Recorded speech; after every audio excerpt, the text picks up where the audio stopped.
So if the three regulatory systems work in the same direction, even if some of them are silent in some of the matters, but if they work well, there is coexistence. If not, there is not coexistence. There is violence, or at least illegality. I have to remember that we do not know if moral reflection is convergent or is divergent, but each human being is invited to developing his own morals, obviously inspired in law, in constitution, in art works, in family values, in work values, and so on. And each community has the right to develop certain different customs, habits, for example, food habits. And if someone makes a mockery about it, they can go to the justice and defend. There is also religious pluralism. There is sexual pluralism to some extent, to different extent in different states. So that's the harmony between law, morals, and cultural in an individual. From individual to individual, it can change. You have different things that are approved by different individuals. And sometimes you have divorce between morals and culture. You have, for example, taking 3 ties. I could put to me today 3 ties, or having strange laces or so. So that's not my problem. I accept that morality makes people to behave sometimes in rupture with culture. My problem is here. When you have illegal actions that are culturally approved or morally approved or both, that's a big problem. One main characteristic and beautiful characteristic of the 3 systems of ruling is the 3 roles that we can play with them. A rule can be used in the sense that I obey the rule. Another very different sense is I use that rule to make you to obey to that rule.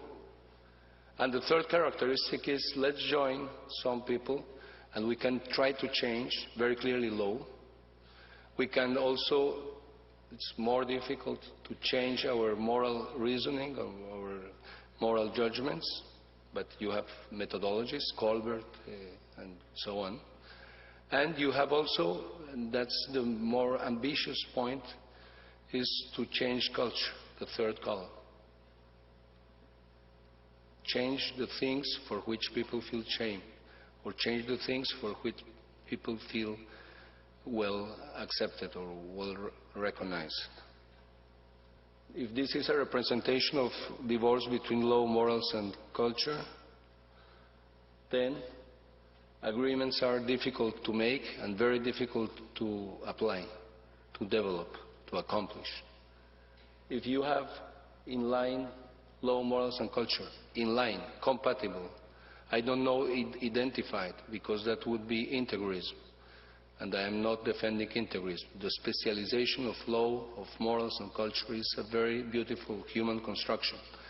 Law and morals have at least 2,500 years, but not 5,000 or 10,000. And humanity has been ruled by social norms a lot more time than by law and morals. Law and morals are relatively recent discovery. So if you have the 3 regulatory systems in line, it is very easy to make agreements and to accomplish agreements. And this has very strong economical consequences. Douglas North is an economist that works in the history of economies, and his main discovery, very broadly presented, is this. Legal change is not sufficient if you have not change here and change here. And only societies that have this harmony between formal and informal rulings can get quick economical development. Some data about Bogota: 6.5 million inhabitants. In 94, 93, it was a paradise of disorder, of administrative lenience, of socially accepted corruption. with low sense of belonging and pessimism. Typically, in a social meeting, someone tells you, do you feel that you pay too much real estate tax? I have a friend. We could arrange the tax valuation down, so you have to pay less. And there were a lot of crimes against life and propriety. As candidate for mayor, I was invited for a seminar, a forum, or an encounter about the stealing of cars. And in my first government, in the first Security Council meeting, I swore that I will not go to discussions about car stealing before we make the same number or more discussions about life crimes, like crimes against life. This is Colombia. As you see, excepting 93, Colombia has been more violent than Bogota. We will see this, what was the evolution. Bogota was characterized by a shortcut culture. I mean by shortcut culture, trying to get the results in a very short time, a very short term, without looking to consequences in time, longer, more remote consequences, and also disregarding the consequences for people different from ourselves. Well, these are manifestations of shortcut culture you can get from jaywalking, cars parking on sidewalks, street vendors in unauthorized places. Some actions. The main idea is that you are not born as a citizen. Citizenship is like language. I don't know any person that has been born speaking. If a very practical pair of parents were shortcutters, they would not speak to their baby. They will say, let the baby grow up. When he speaks, we will speak to him. And citizenship is the same. If we do not treat one the other as citizens, we will never get citizens. The group that backed me in 1994 elections was called Ciudadanos en Formación, citizens in preparation, or citizens in formation.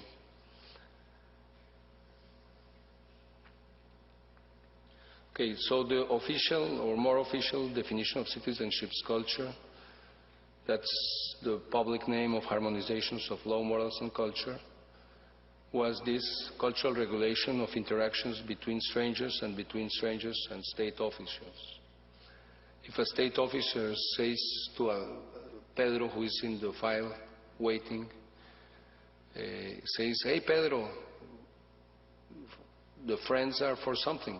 Please come and I will make you quicker attention. These are the monks of silence. So what did they do? They were in silence themselves, and they just went to noisy places. And, well, we use also mimes instead of traffic policies in a small part of the city, 300 meters by 300 meters. But the discussion with the journalists was fascinating. When we announced the change of corrupted police officers by mimes, the first question of the journalist was, will the mime put fines? Can he? They said, no, sorry, mimes cannot put fines. And so the journalists got very pessimistic. And that was a sort of first force confrontation between the traditional pessimism and the innovation. Mimes worked, at least worked better than corrupted policers. And they were enforcing zebra crosswalking respect. In a scene that illustrates the different regulatory systems, It happens sometimes that a car stops on the zebra, people whistle. If the car does not get out of the zebra, a mime comes and very gently explains with gestures and tells, please go back, here are the citizens. Very, very elementary pedagogy. And if the driver does not get back, then comes a police. And then people applaud the police spontaneously because it was the last resort. So law is the last resort. Culture and morals are the main regulatory systems. We also used citizens' card. One side was red and one side was white. One was for reinforcing positive behavior and the other was for criticizing bad behavior. The red card is very aggressive. In soccer, red card is out of the game. In my second term, I tried some more sophisticated thing taken from therapeutists. What is happening to us as a sort of correction, imitation. That didn't work. So citizens were involved in mutual regulation. They accepted that city could have a pedagogical agenda, and they helped to develop it, to promote it. For social norms, it was this card, fear of social rejection, this card, and people used or sometimes just carried it on the car in any case. But the speech of people changed it. Instead of having, where is the mayor, where is the policeman in the middle of the jam, they had an agenda. They could show this or show that to different drivers. Besides, myself, I was showed very big cards in some manifestations, like that. I tried to sell the telephone company in a moment where we could get $2,000 million for it. And union members were for 14 hours during the debate in the council. They just were making no noise and just making this when the arguments were positive and this when we had arguments for privatization.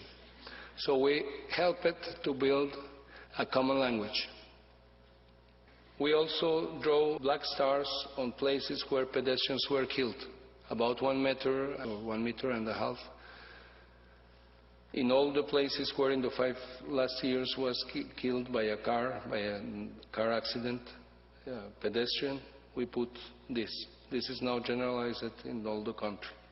Legally, you become mayor in the moment you swore to obey Constitution and laws and to make people obey them.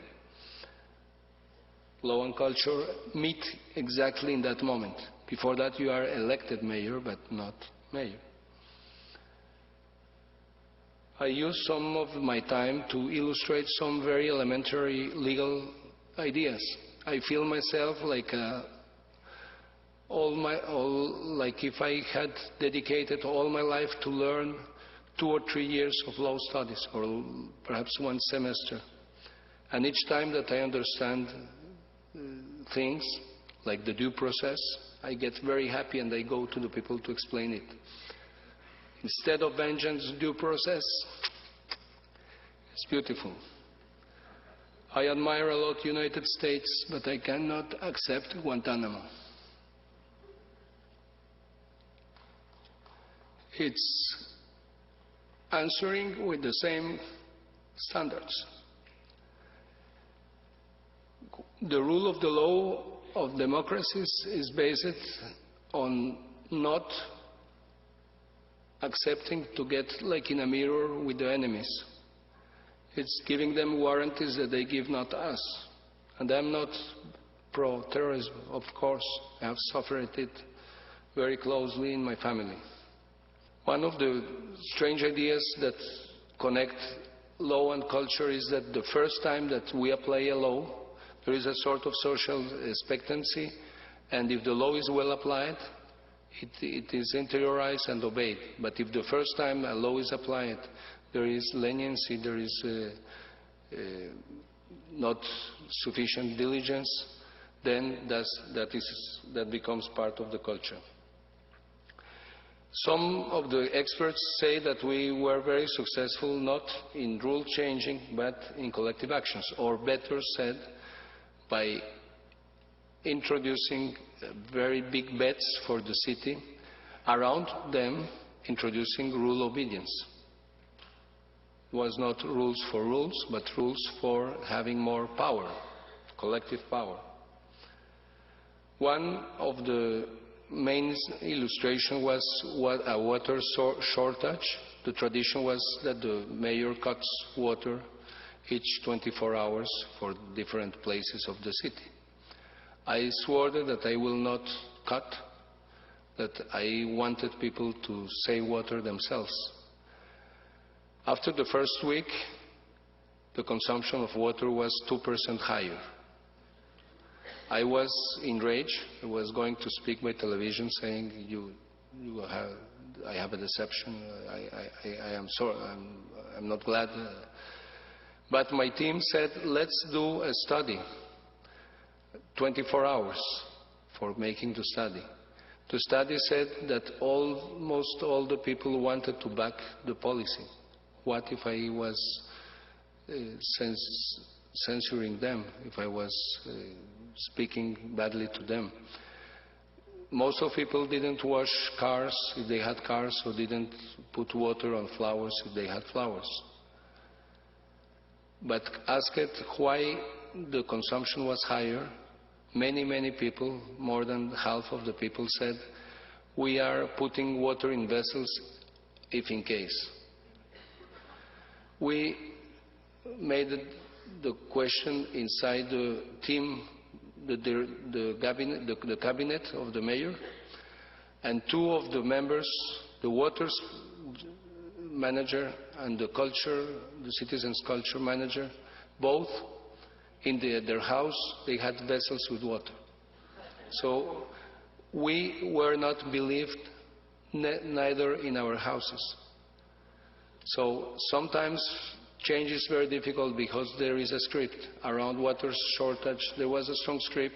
So when you have a clear script, you get quicker. You say, the mayor has asked us to save, but he will close the water, so let's put water in vessels.